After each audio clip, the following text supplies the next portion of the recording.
just give you a little bit of history, and then I want to also describe kind of the history that I think you're really right at right now.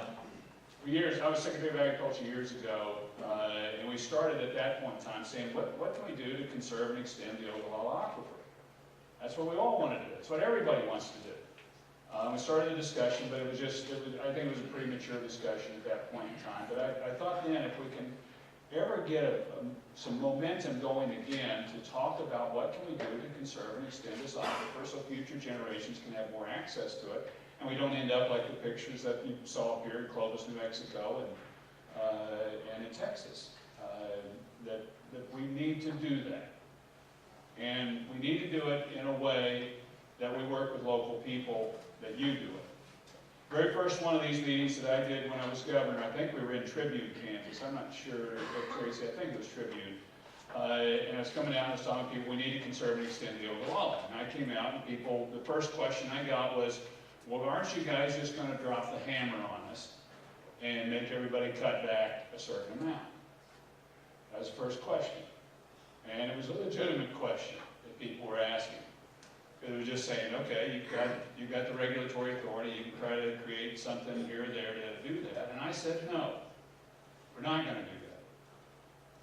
And we're not going to do that. And we haven't done that. Because I want to work with the people, because this aquifer is different throughout the state. It's in different places and it's different regions, and it operates different in different places. And what I want to do is put forward a series of tools that people can work with so they can determine in their area what they want to see taking place with the water. I started working with people saying, well, what are the tools that we can put into place to allow people to manage their local areas the way they see fit? And we had people start stepping forward in Sheridan 1 in northwest Kansas, that they went together, and it was people, both the livestock sector and the grain sector, saying, if we work together and reduce our pull in the aquifer in our area, then we can extend the life of this aquifer for decades. And they did it. It's been working. And that started, then some other people were saying, okay, what can we work with to make this happen? And people have been stepping up, and now we're getting better data points on the Sheridan 1. The aquifer 1 year even went up a little bit in that area. We had a nice wet year earlier this year out here. It's been dry here lately. But to a point of where, you know, they're pretty encouraged about what they're seeing in their area. And I got to think that helps their land price long term too, because the water is just so tied to the price and value of the land in this region. We can still farm without the irrigated water, but you know what that looks like in a dry year. You know what it looks like in a wet year. Wet year, we're good. Dry year, it's terrible. I want to go with where we are today. This is a serious time for you. I think it is that sort of Kairos moment. And a lot of people outside the state don't think we're going to be successful. They don't think we can do it. And it's a very simple principle of why. This is called, in economic terms, the tragedy of the commons. I don't know how many of you are familiar with read this, and some of you I know have. And that is that when you have a common commodity, and what it matters is whether or not you get it, then the tragedy of commons is nobody takes care of it, and therefore it gets dissipated. It's fish in the oceans. The fish in the ocean are a common good. What you get it, if you go catch the fish, it's yours. Tragedy of commons is there's nobody that takes care of the fish then. It's just whoever gets the most fish, that's who gets them, and when they're gone, they're gone. And that's the problem with the Ogallala Aquifer. Generally, it's a tragedy of the commons. We've got a common resource that's there under the ground. It belongs to the state of Kansas. That you have a usufructuary right. You have a property right too. That's your property right, but it belongs to the people in general.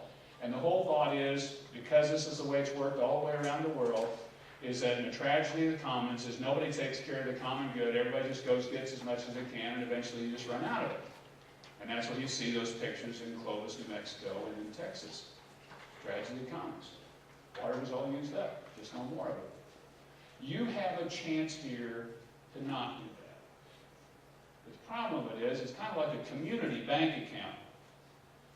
It's not, I mean, it's yours, but it's like you got it with 50 other people here in this room. And it's all your bank account. And if too many of you pull out of the bank account, no bank account left. If everybody kind of pulls out less out of the bank account, we can keep a bank account for a long time. But everybody's got to kind of agree to this. And if you don't, if not enough of you agree to it, bank account's gone. And if some of you agree to it, but not enough of you agree to it, bank account's gone. Enough of you agree to it, and it's going to be some change. People's going to have some difficulty. We can keep this bank account for another 30 years. That's your choice. And most of the intellectual world studying these situations bets against you. Because they haven't seen these be very successful in very many places around the world. And the world's watching you.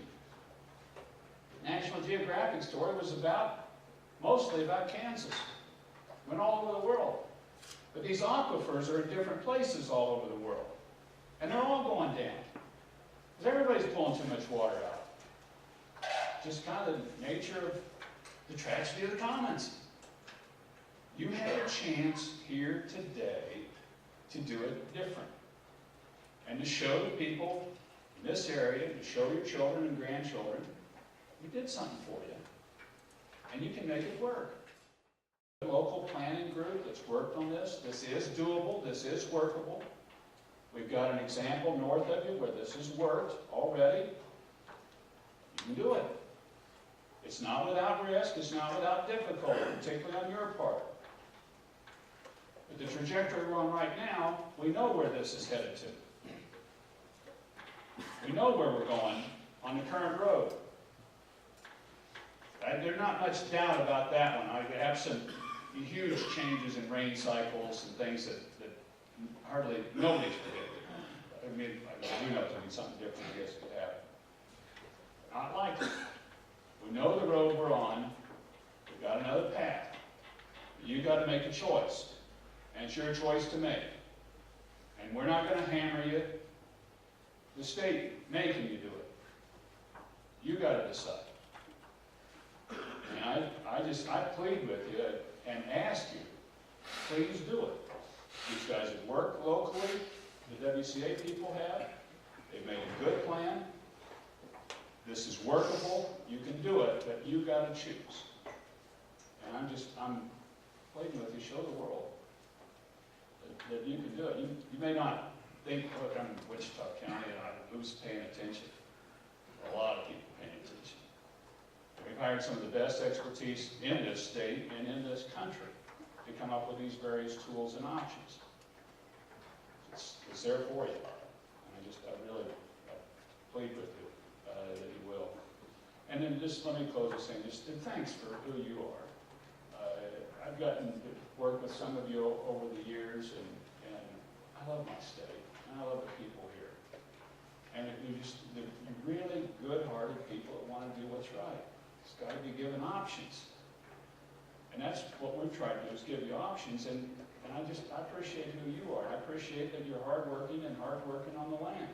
When we talk about making this country great again, a couple of key places to do it is agriculture and energy. We do it. We do it better than anywhere in the world. Your numbers are the best agricultural numbers in the world. Nobody beats this area. One thing that can beat us is the lack of water. That's the one thing that's out there that actually can beat us in this area. But other than that, your technology, your ability, your work, what you do working-wise, the infrastructure that's here, you're the best in the world. You've got to have water. Thanks for letting me